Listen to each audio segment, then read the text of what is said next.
Guys, today on the TBN Israel podcast, Hisbollah is warming up their engines once again. They're not ready for the ceasefire. They're not willing to uphold the ceasefire agreement.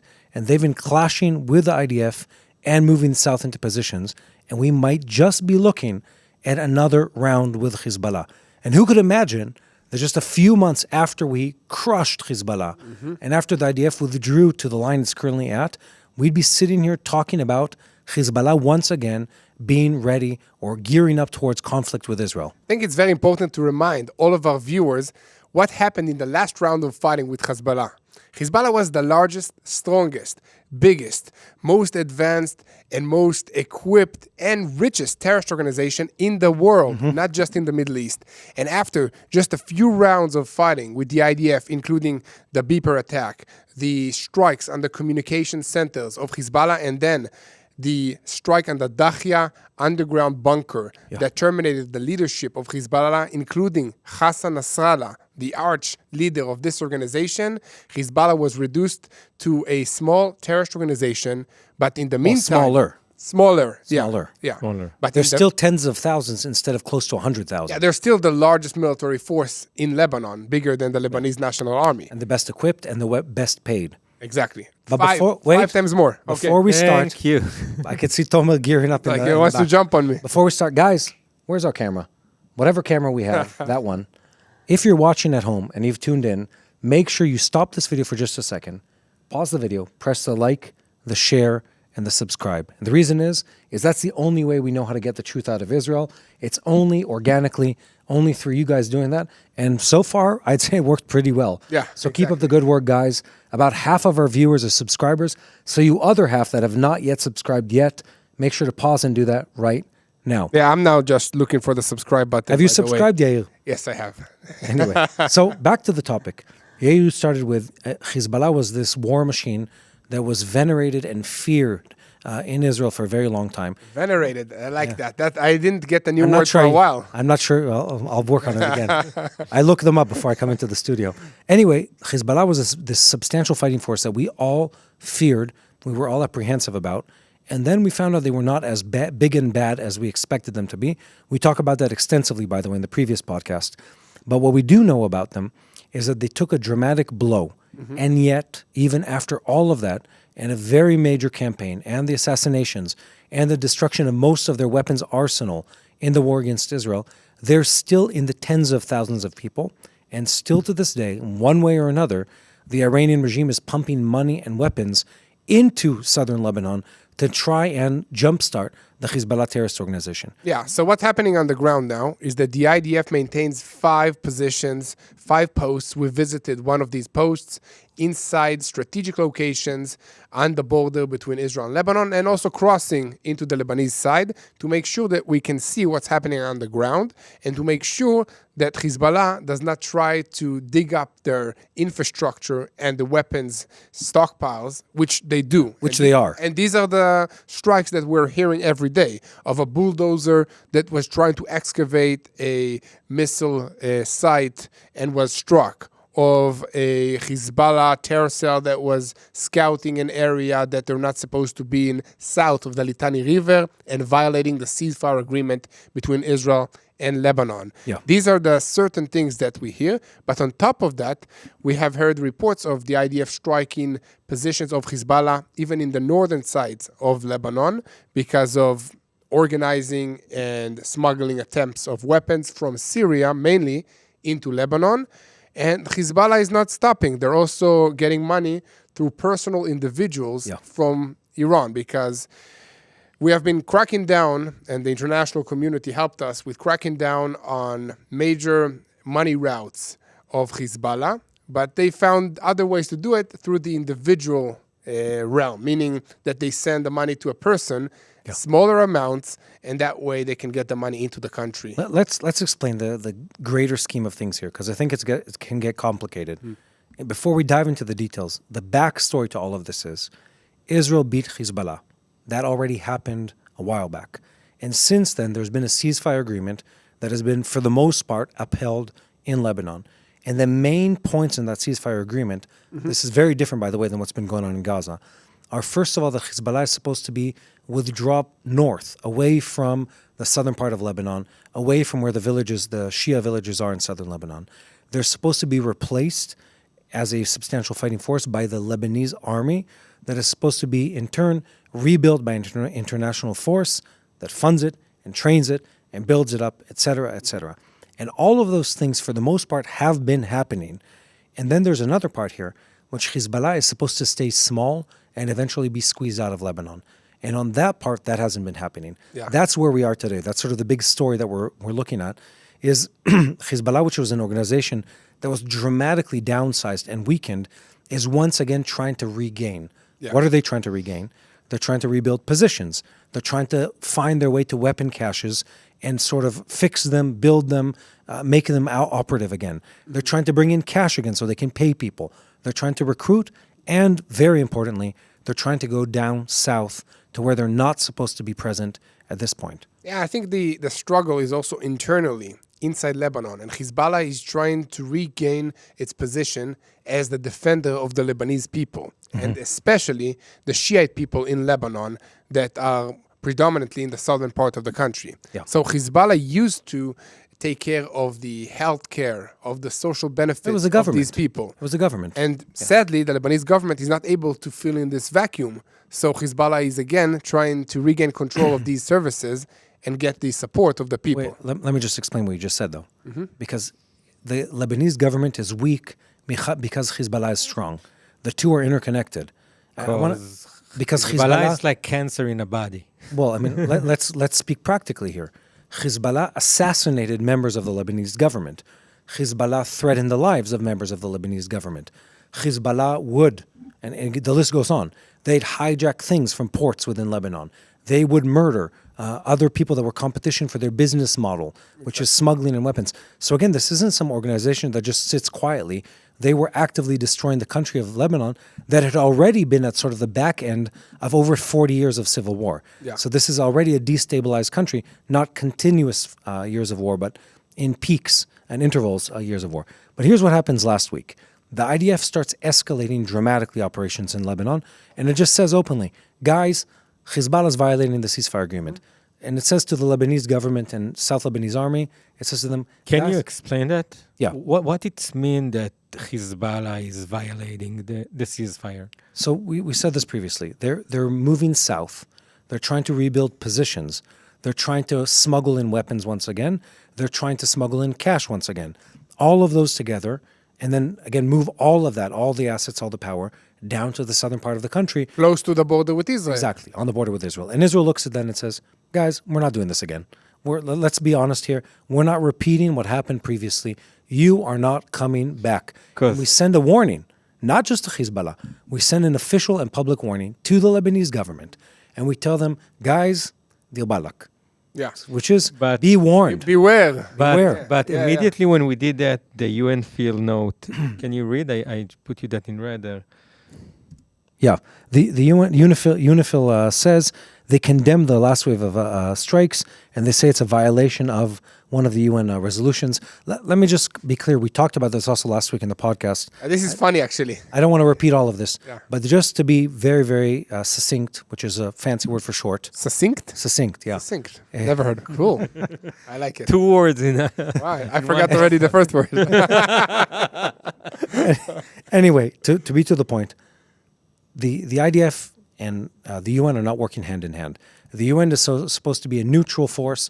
There's a peace observer, UNIFIL, and there's several other forces on the ground. Since the ceasefire agreement, they've been actively, not passively, actively working against the IDF. What does that look like? Leaking information on IDF operations and movements to Hezbollah operatives, shooting down with or electronic warfare or physical weapons, IDF drones with vague claims of they threatened our base, etc., stuff like that. Blocking and damaging IDF vehicles that are traveling through Lebanon, not once. This happens countless times, and an endless barrage of complaints against Israeli forces. They're doing this, they're doing that, they're violating this, they're violating that. There's a political element here, which is many of these forces are related with countries that have political beef with Israel. And they want to make a public move to show that they're fighting against Israel or they're fighting against Israeli agenda. That's one part. Yeah. The other part is they're actually against the country. They want to help Hezbollah, and Hezbollah is working hand in hand with them. So again, it's not at all a innocent bystander, an innocent viewer or observer. It's a force that's fighting against Israel with Hezbollah. And Israel looks at all of this and says, guys, big wave of hands. Guys, we are calling out what's happening here, and we're not going to play game. We're not allowing this to go again. We're not going to let this happen again. We're going to reshape this, and if it requires substantial violence, so be it. Exactly. And you've been to one of these Hezbollah locations, which is just 100 meters away from a United Nations base, that its sole purpose is to keep the United Nations 1701, what's it called? Resolution, Resolution that was supposed to make sure that there are no elements that can threaten Israel or Lebanon on this area. Yeah. And what were there? Tunnels, missiles, AK-47s, just Entire military bases. just under the within ground. 100 meters away from the United Nations base. A minute or two of driving from the Israeli border. Yeah. Tomer and I were there together, actually. Yeah, And when you see things on the ground, and it's everywhere. We saw the same thing when we were visiting the western tip of the northern Galilee. Remember that when we were in Manara? Yeah. in Manara, yeah. The whole idea of the UN being this innocent observer, it just doesn't meet reality on the ground. You see it; their outposts are consistently aiding Hezbollah tunnels. The Hezbollah tunnels are hidden behind UN outposts or hidden under. Yeah. They're working together with them, and at best, I'd say they're just afraid of them, so they don't. They don't. Yeah, also, they don't tell anyone what's anytime there happening. was an escalation, the United Nations peace observers moved to Israel not to get in the crossfire with the terrorists. Yeah. So they moved behind the Israeli line, and then they blame us for respond. So I will just kind of bad. My kid, we had a funny moment with my kids. I think it was a few months before the war started. We were up in Kofi Annan, Yeah, it's which like is- on the Golan coffee Heights. shop. in the Yeah. Golan Heights. It's on what is the name of that tell? Bental. Bental, the Bental. nobody remember Kofi Annan anymore. No, The guy that used to be in the UN, right? no, it's not named after him. It's named It's after named after him. I didn't know it was Yeah. named after him. Yeah, I thought it was Annan because of the cloud. No, I think it's Kofi Annan. because he was the Because he was there. Anyway, so this cafe is on a lookout, and my kids, this is several years ago now, my son looks at these people in a funny uniform, and he says, Abba, who are these people? What costume are they wearing? And I said, they're not wearing a costume. These are soldiers from another army. He says, well, why are they here in Israel? I said, they're afraid to be inside of Syria. So they come and drink coffee here. No. They were holding positions in an Israeli tourist site on the mound. Oh, I remember in the 6-day war in bunkers. trenches, Exactly. stuff like that. They're in the bunkers from the Israeli 6-day war on an Israeli tourism site. We're sitting there eating whatever it was, And they're looking with binoculars. ice cream and cake, and they're observing the peace, but from the Israeli side instead of from the DMZ, from the demilitarized zone. Anyway, just to show you that the UN is a very complex entity, but we're talking about Hezbollah. Hezbollah is this. Again, you need to understand the agenda behind it. They are the number one proxy machine of the Iranians. And we said this also last time we were here. Everything is happening because the Iranian regime will not, they won't die lying down. They want to make sure that whatever they can squeeze out of their proxies, they're doing it. Exactly. That's what But we're also, looking at. this thing is producing money, influence around the world, not just in Lebanon or on the northern border with Israel. They have sleeper terror cells in Southern America, in Latin countries. They have places in Europe that Iran can use them in order to carry out assassination attempts against Jewish targets, Israeli targets, or anybody that doesn't go along with their ideals and plans for the future. I just want to notice something that the political issues inside Lebanon is quite complex right now because the government herself decided to disarm Hezbollah. She accepted the American way on the ceasefire, and Hezbollah needed to be disarmed in the south. This is what they're publicly saying. Yeah. Yeah, so the president is saying, and right now Hezbollah said nobody gonna disarm us. That's a right to have our weapons. And it's right now on the edge of Hezbollah attacking again the government herself, while the U.S. is there with non-stop politicians coming to try affecting or making the ceasefire really happen. So they saying to the Lebanese government, you need to act now. And in all this complex, we attacking and destroying Hamas position. We are the only one taking action. Hezbollah positions. Hezbollah position, like on that. Yeah, and just to take what you're saying one step further, if we don't strike against those Hezbollah operatives, then they would immediately attack us. Because they're not there looking for candy or their lost wallet or credit card. What they're doing is they're retrieving anti-tank missiles. They're rebuilding positions.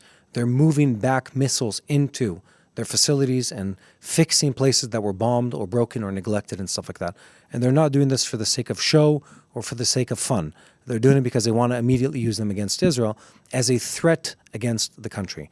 Yeah. And we're talking about this, we need to understand, there's a big play that's taking place right now in this entire region, which is the combination of diplomatic, financial, and military pressure.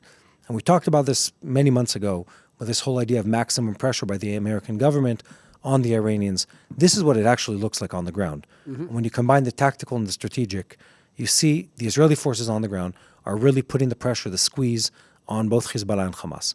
And then on the political level, you see the American government and several other coalition countries working together with them to really put the political pressure on those governments to out Hezbollah, to replace Hamas, to do a more substantial move. But there's also an incentive and a stick, I guess, that goes with that, which is the money part of things, which is together with that, there's an incentive package to rebuild, and there's a threat of taking away everything you have if you don't play nice. Well, it looks like what's happening in Syria, because in Syria now the sanctions were removed, and then the leadership of Syria are trying to say we are not doing anything with terrorists, we're not helping them out, we are trying to take care of the minorities, so please invest in us.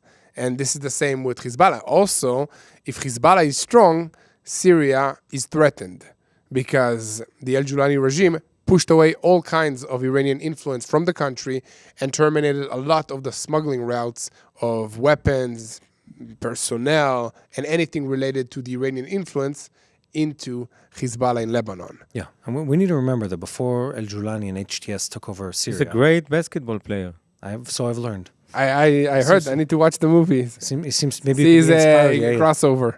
You can learn some moves from him, yeah. Well, he has two knees, so he has an advantage. He has an unfair advantage. Who knows how many he broke in his life? We don't want to know where he got them. Where did he get all those knees? Anyway, jokes aside,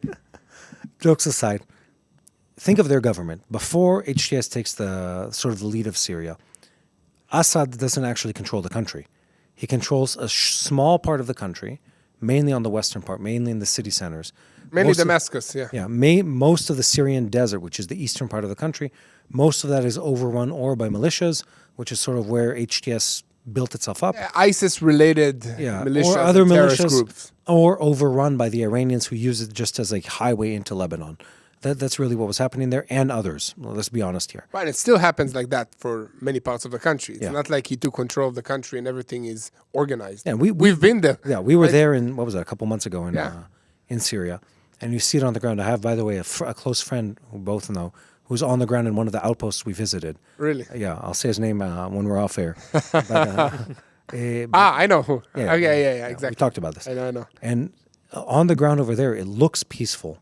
And you could probably find that. I hope you could find it on our YouTube channel. But Syria is this, there's mountains, but then there's these massive flatlands. And those flatlands, they seem peaceful, they seem quiet, until the moment where a convoy of terrorist trucks comes from the Syrian or the Egyptian, not the Egyptian, the Iraqi desert. They wouldn't be able to come from Egypt. Come from the Iraqi desert and drive through all the way to Israel or all the way to Lebanon. Yeah. So it's really this important passageway if you're running east-west or west-east through this region. Nobody understands the poverty, the poorness that what the people that living there like going through. I was shocked. I couldn't imagine that. 15 years. Think about it this way: the Arab Spring started 15 years ago. Wow. And it started ripping through Syria a little after that, a couple of years later. And they've been at war since then. We saw buildings when we were inside of Syria, specifically in the eastern part. And they had war once, they had a bunch of shelling on the buildings. They patch it up, then it happens again, And you can literally tell that there's been a generation of war, and they just keep on putting new windows on the houses. But slowly, the bullet holes remain. yeah, the bullet holes Yeah. remain in the walls. Yeah, I saw it. Exactly. It's unbelievable. The poverty is horrendous. Sugar was a special thing over Yeah. there. I mean, it's a war-torn. 5 minutes in any coffee shop in Israel, you can take a shower with sugar free. What? Where would you take a shower with sugar? That's something Yemenite people do. Yeah. no, I just when we got there and I asked what stuff when we talked to them and they asked what what they do you not missing. have? Yeah. They didn't had sugar for Yeah. a while. They didn't got white sugar. They didn't have make water cookies. also. Yeah, I think and they said so- they had once a week for a few hours running water that a truck would come and deliver to the village. The IDF the will give IDF them. bring them Yeah. the trucks of water. Yeah. So, just to summarize, Syria is a weakened country, as is Lebanon. And what is trying to be done here is Israel, together with the U.S., Israel from a military perspective, the U.S. from a financial and diplomatic perspective, they're all working together to try and really reshape and rebuild these countries. And they're doing it in earnest. They're really trying to give them the tools they need to build it up. Just to finish the thought on this topic, if you look at Ashara and you look at a leader of a country, the man, I don't know to say that he's a good man or a bad man. He seems like he has a very problematic background. Let's put it that way. But if you say to him, do you want to be Most wanted list, $10 million bounty on his head from the United States of America. That's usually reserved to the bad guys. And now he's invited to the White House. He's just been there a few days ago. It's an amazing story of restoration. Yeah.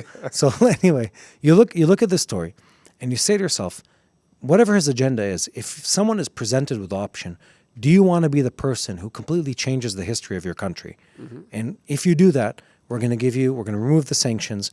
We're going to give you money. We're going to give you funds from the IMF.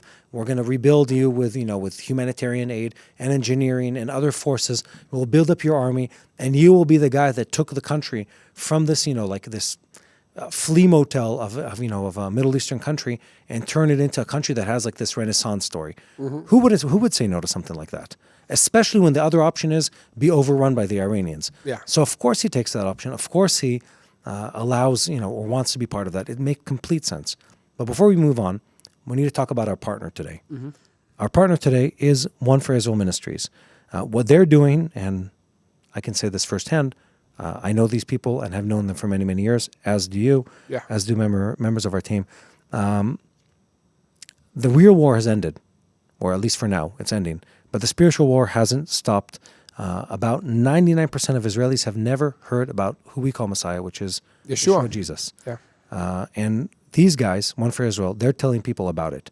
They're telling people about the gospel to Jewish ears in a way that is acceptable and that is not about the numbers, but about really rebuilding a relationship with these people. Not only Jews, also Arabs are finding faith and unity through them. So what they are, it's a initiative, One for Israel, created by Israelis, in Israel, for Israelis. They're good personal friends of ours. We know them. They've been working hard to bring the gospel, to teach people, to disciple people in the country, to equip leaders throughout the country. And as Romans 10:1 expresses, my heart's desire and prayer to God for Israel is that they may be saved. That is a verse that really leads their operations. And if you want to get behind these guys, and I suggest doing it, they really do the real deal. Now, they are the real deal in a way that is unquestionable, in my opinion. You can do the following. You can pick up the phone. You can call 800. This is from within the U.S. or Canada, I guess. 800-879-5530. That's 800-879-5530. Help share the gospel in Israel. Or visit oneforisrael.org/pray or scan the QR code that's on the screen. I imagine it is because our monitor went to sleep just here. died, yeah. Yeah, it just died for some reason. But yeah, definitely. Guys, we keep saying pray for the peace of Jerusalem. That's what these guys are doing. They're sharing about what God is doing in this land, what he did in the past, and what he's doing in the future. And we know these guys personally, so you can trust them.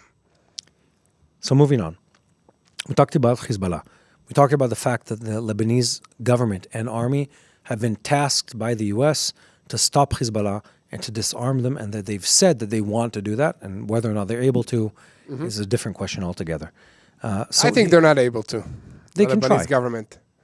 Look, they've already in the last year, they've been far bolder than any government has been in many years. Yeah, that's true, but it's very easy to be bold when you have the United States and Israel Yes, on your side that's after Hezbollah was weakened significantly. Yeah.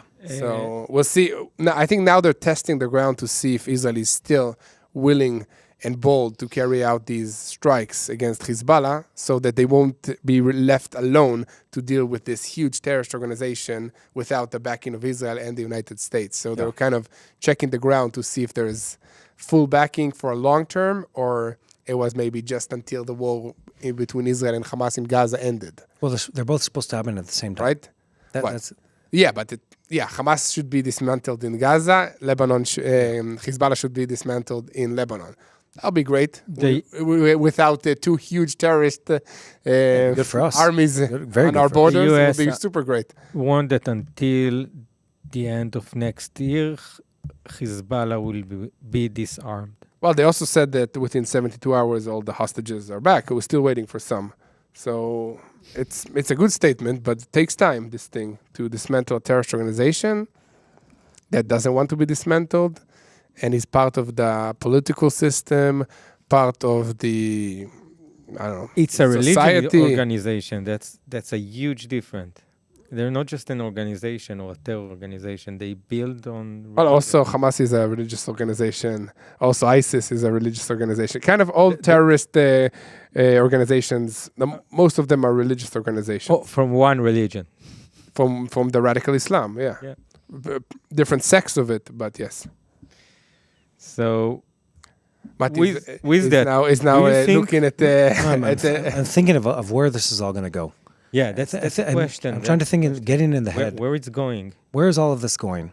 You get in the head of Hezbollah. They will I'm thinking about this now. What are they trying to do? And I'd say there's the Iranian agenda. And the Iranian agenda is stir up as much trouble as you can, as fast as you can. But Hezbollah's already proven, one, that they have that mind of their own. Two, they have a natural sense of survival. They don't want to be killed all of a sudden and all at the same time by the Israeli army. And they know how to hide and they know how to remove themselves from their positions. But at the same time, they're seeing what's coming down the pipeline. And sometime down the line, the U.S. is going to withdraw its forces and effect and attention from this region. And one point down the line, Israel is likely going to withdraw at least some of its positions within Lebanon. Oh, for sure. It happened multiple times before, just in Exactly. the lifetime of Israel. Exactly. So that will happen for Lebanon, and will likely happen for Syria. And if I was Hezbollah, I would say to myself, let's lie low, let's win whatever public PR points we can, and let's try to rebuild whatever we can. So in the day after, the day when the eyes of the world are on the next deal, or China, or Russia, or Ukraine deal, whatever it is. Then we'll move one more meter Exactly. Then down we'll go closer to the Exactly. border. We'll go back to our villages, and we'll be quiet for a while. And what's different about Hezbollah than many other organizations, you won't hear many terrorist organizations, and you won't hear any Muslim countries admit failure or defeat. Hezbollah is different. They've done so several times in the past. Hassan Nasrallah, after the 2006 Second Lebanon War, publicly says to his own people, we underestimated the IDF and we underestimated their response, and he admits his mistake.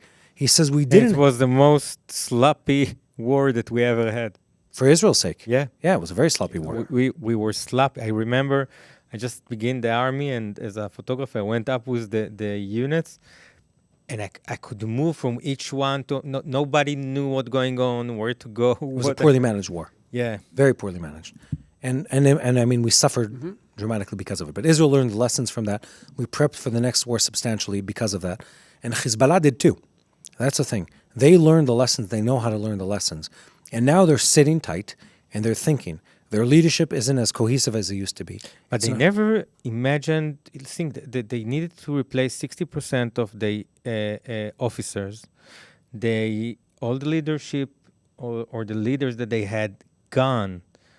So remember, you were directing that day. We did an interview with an intelligence officer who was Hezbollah intelligence within IDF intelligence up till the beginning of the war, Here then switch roles here in the studio for a different project. And the guy said, it was really interesting. He said this off camera after we finished rolling. But what I'm saying is not classified. I can say this out loud. Yeah, but anyhow, his face was blurred. His face was blurred, so it doesn't- couldn't say his name. Anyway, so the guy says, I question him again and again and again. What happened to Hezbollah? Where did that massive fighting force that we imagined, where did they disappear? And he says, we know. He says, I interrogated, he's saying this, I interrogated some of these Hezbollah operatives and officers that we met. Smart people, educated, they know their job, they're professional soldiers in the sense that they really have a structure, they have education, they have a doctrine that they follow. And he says, these guys, for months, are watching all their peers being killed one after the other by the I IDF. remember that those days that you Yeah. had that tree of personnel of Hezbollah. It's unbelievable. And then X. And he says, the organization is not that big. They know these people, and they're watching every day. We said this almost humorously in Israel. You had the cards every day where they would publish like the images of their fallen terrorists, and for Israel, it's another win. For them, these are their colleagues, and it's public. Yeah. And they look at it and they say, and eventually he says, they just decided not to go to war anymore. And when the IDF in force entered into Lebanon, they didn't find much Hezbollah to fight. Except for a couple small incidents, Hezbollah didn't stop and try to fight the IDF. They ran away. They ran away. And they ran away because they knew they were going to lose. So you look at them, they're an army or a fighting force that knows how to learn their lessons. And they're looking right now at the situation. They said, look, we didn't expect this. They didn't expect to have their leadership wiped out. They didn't expect Iran to be dealt such a severe blow.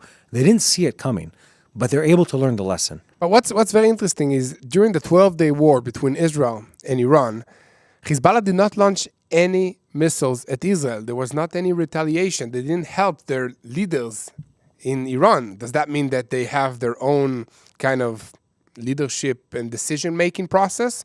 Or Iran said, you be quiet for now because we want to keep you for later? I don't know that Iran was communicating on those days. I think their government was They all... had a mess, you think? Yeah, But don't they I've have seen like the a shelf plan? Like in case No, the motherland is attacked, but- we all Yeah, but launch attacks. we That's know the that ring of fire. In that point, Hezbollah was also was eliminated for the most part. eliminated with most of his long-term missiles. We already exploded most of the... But we were launching attacks against the nuclear facilities of Iran. So that's kind of the highest strategic thing that they have. And then Hezbollah, the proxies, did not respond. Yeah, but we spent a good season pounding Hezbollah before we did that. And we had forces on the ground inside We had a Lebanon. year and a half. So they were in hiding Bombing, extra, and we were on them. And by hiding, I don't mean they're hiding in their villages. They fled southern Lebanon, and they went as far north and as far away from the IDF as they could possibly get because they knew there was a mark on their head if they came anywhere near. Yeah, They knew exactly. How long is the ceasefires running already? it. How long has it been? 6 months, half a Something year, like that. In the last, let's say 4 months, we killed more than 400 Hezbollah operatives. Like a pinpoint each time. This one with his car, and this one on the way with a truck, and this one, Yeah. and this manager, and just this weekend, we went out and we went to factories for missiles, a factory for drones. 5 villages needed to evacuate immediately. So the IDF The IDF is working. Yeah. working. No, and we see that there is also heightened alert on the northern border between Israel and Hezbollah. And this So we this will area bring is up the becoming the number one, conflict going on around Israel at this moment. Israel just decided not to be tolerant. And I'd say, if anything, that's a lesson learned from previous rounds with Hezbollah, is the minute you allow them an inch or a finger, they take the entire hand. Exactly. You say, oh, all they're doing is regrouping. Okay, next day they're on the fence. Yeah. Next day you have motorcycles with Radwan commando forces within 5 minutes of our Israeli communities. Listen, twice in my adult lifetime, I've driven on the Israeli border up north, and Hezbollah fighters were close enough for you to yell at them high and wave your hand at them. I Twice in my remember adult lifetime. Their flags, you could see it from the Israeli communities. You could see, hey, look, this is a Hezbollah I remember outpost. I went to visit a friend in Manara, maybe a week before the Second Lebanon War broke out. And as I'm driving up, literally, I'm not exaggerating, they're as close to each other as, 10 meters away, 30 feet away from us. I'm driving a military vehicle, of all things, and the guy waves at me, but it's not malicious. He's just like, I live here and you live there. The guy waves at me, and I was like, that's Hezbollah. What's he doing here on the fence? And it happened in 2006, and it was the same situation 2 years ago. Exactly. They were inside the DMZ on the fence with Israel in multiple locations. And everybody We knew were about it. Nobody driving- cared. Yeah, and the IDF said, we're not going to let this happen again. You guys are not coming near us again, period. We were driving with our white van in the north when the I remember, yeah. and I think it was Alon. He was driving like crazy to run away from Cornetti missiles that will not be hit on our van. And then they hit not far from us. Yeah. With a few suicide drones. That was a day. We catched. Wow, yeah. So yeah, there were not on the border. There was like soldier on the border with missiles. Exactly. So now the IDF is saying, we're not, at least for now, I hope we keep this lesson for long term. We're not allowing you back near our fences. We're not allowing you to threaten Israeli communities once again. We're learning that lesson. And by the way, we're learning that lesson in the entire region.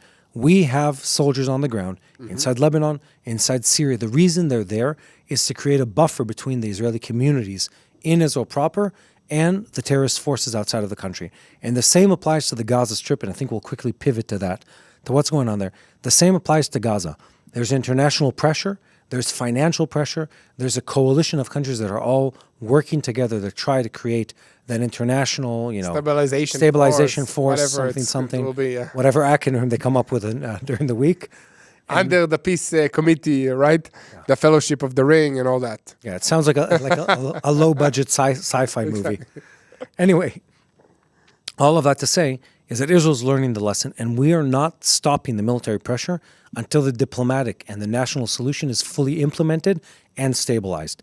And what we're seeing is that move is in Lebanon and Syria. We're still with outposts outside of the country, still collecting intelligence, still using aerial assets to bomb the countries. And at the same time, we're working together with every other country in the region to squeeze an agreement and stabilize those governments so we don't have to fight the terrorists alone. They can fight them. Their own terrorists. Their own terrorists, and stabilize their countries. That brings us to Gaza. Gaza's been insane in the news the last week or two. Yeah, it's crazy with all these terrorists that are still stuck on the Israeli side of the yellow line. And the attempts to find the remains of the hostages and all the fake remains that we are being given. And this is very crazy situation. So basically, just a little short explanation about what's happening. Before the ceasefire agreement took into effect, there were terrorists on the Israeli side of the yellow line. And these terrorists remained there. Then the IDF positioned itself in the yellow line, and the terrorists were stuck in these tunnels. So now the IDF, as part of the ceasefire agreement, is trying to destroy all these terror tunnels. So some tunnels are being sealed by cement. We're talking about some tunnels. 400 terrorists around all the Gaza Strip being stuck. Oh, really? I didn't know it was that many. Down south. On the Israeli side, it's like 200. No, all over the north. That everybody talk about the 150 to 200 in Rafiah that got stuck, where they got Adar Goldin out from.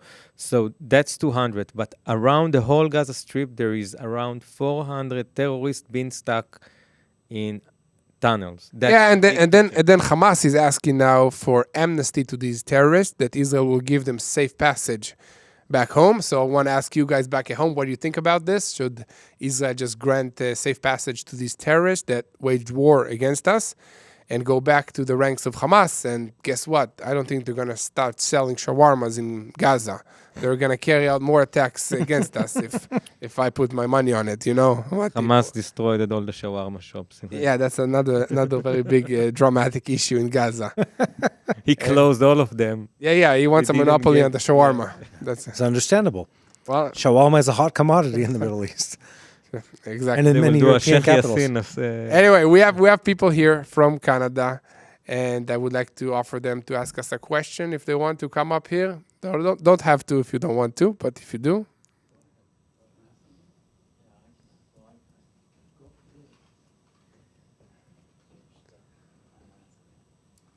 אחד, שתיים, 1, 2, 3. Can you hear me? לא, הוא אלון. הדלקתי אותו.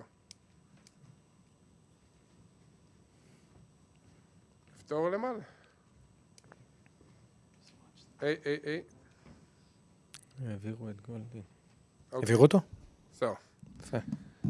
תומר, יש לך מיקרופון או משהו? Maybe you can come closer here, because this microphone is dead. come up here. שלי לא יגיע אליך. Okay. קבל.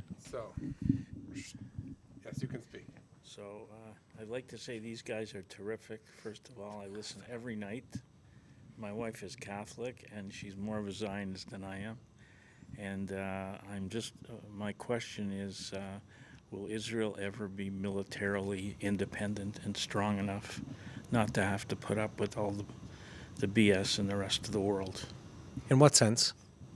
Well, that they don't have to kowtow to outside opinion. They can just do what they feel is correct and right, and just do it. There's a premise to your question, which is that outside influence is necessarily bad. And I would say I'm not sure I agree with that. I'd say there's a lot of good in the fact that we have people outside of the country that care for us. These are not, I mean, criticism is one thing, but there are a lot of people outside of Israel that care about Israel, care about the people of Israel, and can also separate between poor decisions by leadership and what's good for the country, and call us out in back channels or directly. And as far as like practically being fully self-sufficient, this has been a huge political discussion after some bizarre claims that Netanyahu made in an offhand way in a very unsuccessful press conference about Israeli finances, where he talked about Israel being the Sparta and the Athens of the modern world. It was heavily criticized by the Israeli public because it's irrational. Israel doesn't want to be Sparta, and we all know what happened to Sparta, what the books say that happened to Sparta. They disappeared long ago. But also, we don't want to be the kind of country that is trying to do everything on its own. It's good for us to have an alliance. We're an island economy. The best thing for us, financially, socially, geopolitically, would be to have stability and peace in our region and stability and peace in our relationships with other countries. And just to give you a quick answer, I grew up in a country, when I was a kid, there were about 2 car brands you could buy in this country. I don't know if you know that. You couldn't buy jeans in Israel. You could buy a Peugeot and you could buy a Subaru. No other car manufacturer would sell to Israel because of the Arab League's boycott on the country. You couldn't buy clothing. You couldn't buy, what was it, Pepsi-Cola. We didn't have. We didn't have McDonald's. Nothing. Most countries boycotted Israel. In the 90s. Yeah. We had hummus. Hummus is the best. We invented it. Anyway, We had so, it. so th- those are the days we were thinking, a country that had at the time 3 million people, we're thinking and trying to make our own jet fighter, the Lavi project. This is in the 80s, because no one would sell us jet fighters. We don't want to go back to that place. We want to be part of the superpowers of the world. Look, the U.S. doesn't make it its own weapons. The U.S. is reliant on chips from Taiwan and components from other countries and rare earth minerals from other countries. There is no, in a global economy, there is no one country that's just simply an island. It's all about who your friends are and what your alliances are. That said, if that's what you're going for, I would say that it would be wonderful if we were stronger politically on a world stage to be able to punch above our weight class, to be able to tell countries who are obviously being anti-Semitic or anti-Israeli or motivated from an ulterior motive, to just say, off with your opinions. We're uninterested in hearing them. That would be a nice thing to have, to be able to really call out those other countries or publicly answer them for the BS that they're spreading about us. But in the sense of wanting to be isolated, I think it's the opposite. We want to be a recognized country. We want to be part of the family of nations. We want to be a legitimate and respected country. And bring light to the nations. Yeah. I don't think the family of nations unfortunately wants the Jews. I mean, you just see, we're from Canada. I mean, every day we're crying. What's the answer? Every day we're crying there with what's going on, at the hate for Israel. No, I agree with you. It's awful, and we just wish we could, thank God for the states what Trump did. It's incredible. It's miracles. Do you read the Bible? Miracles. Yes. Okay. Yes. Yeah. So you look at a lot of the end times text, and it's very confusing in modern times to read them, because it talks on the one hand of all the nations of the world rising up against Israel, and at the same time it talks about the opposite. It talks about all the nations of the earth looking to Israel and saying, this is the nation that God spared. This is the nation that God showed his mercy to. This is the nation that God showed his faithfulness to. And they go into the passages. Come, let us go up to the house of the Lord. It talks about the nations rising up to that occasion. And I think in a very unpredictable way, you see some of that. Look at what happened in the last 30 days in this region. We're a country that was, actively bombing the Qataris. The next thing you know, 2 weeks later, the Qataris sent a mission of people to Sharm el-Sheikh to negotiate how they can rebuild peace inside our borders, inside the Gaza Strip. You look at other countries in Europe, the French recognizing the Palestinian state and others. The next thing you know, they're standing on a stage in Sharm el-Sheikh. Trump's mocking them for not being involved in the peace process, but they're trying to get once again in on what's happening here. And you look at that, I think it's very unpredictable what happens. And also there's a very, very clear line where countries are now recognizing what's good and evil, and they were uncomfortable saying, oh, we want to side with Israel. They wake up one day to find out they have 1 million Muslims in their country that are rioting, raping, and destroying things, and suddenly they want to learn from us how to deal with the problem of radical Islam. So I think it's, I'll tell you what I know. God's faithful, and he's been faithful to Israel throughout history. That's what I know. And we don't know what tomorrow's going to bring. We don't know what it's going to look like. We just know what the ultimate story is. Every generation will rise against us, and it's prophecy. I mean, we thought, we went to Canada. There's no such thing anymore. This is in the past. We're a modern country now. Yeah. And Canada is a pus of worms of Jewish hatred. It's horrible to see. Why? I mean, it's just hard to, it's so hard to really understand. But now they see Israel as power. Yeah. Power all of a sudden has changed the whole world. God's changed the whole world, giving Israel this power, this tremendous power. Yeah, but history goes in a cycle. It goes in a cycle of oppression again and persecution against the Jews. And it goes in a cycle that's I find fascinating, where it's humanism. It's human hubris that thinks it's better than God and God's plan and God's word, thinks about individualism, abandons God's plan, wakes up one morning to find out they're living in a bed of worms, as you describe it, and then they look around and it's like, wait a minute, how is this country prospering? Yes. How is this country prospering? Yes. Let's get alongside them. That's Yes. scripture. Yes. That, what you're describing is scripture. Yes. 100% Yes. through and through. Yes. I don't know. Like I just think it's thank God for the iron beam. I just think I just wish our country had the guts like Israel to stand up, but we're just so weak. They're just so weak. Yeah, so let's add to today's call to prayer. Pray for the people of Canada. Amen. But it's say any country in the world, the prayer should be that country has leadership that is God-fearing and Bible reading. That should be the prayer. That they're Bible reading and God-fearing leadership, and that the people adapt that understanding. That's really what it is. And I'd say, And the older you get, the more you believe it. yeah. The older you get, the more you believe it. So Your name again? Norman Levine. Norman Levine. Thank Yeah. you for coming by. Well, we really appreciate what appreciate you're it. doing for the world. Really, Thank you. honest to God, in Canada. So. Yeah. Thank you. Appreciate that. Thank you. So, for those of you who do not know how much this microphone weighs, it's very, very heavy, and I feel very proud of myself for holding it for this long, guys. And for those of you who's joined us up until now, thank you for being with us here in Jerusalem. If you are in the neighborhood, in the Middle East, in Israel, give us a call, leave a comment, and come visit us here at the TBN Israel Studios in Jerusalem. You get to meet the one and only Mati Shoshani, And the one and only Yair Pinto. and one and only Tomer Zmora. Hello. Thank you so much. Make sure to like, share, and subscribe, and keep praying for the peace of Jerusalem. Amen to that. Hello, this is Mati here in Jerusalem with TBN Israel. This is Yair Pinto from TBN Israel here in Jerusalem. TBN Israel is keeping viewers informed with Israel-focused news, culture, and what God is doing in this land. Support TBN Israel today online at tbn.org/Israel. Thank you.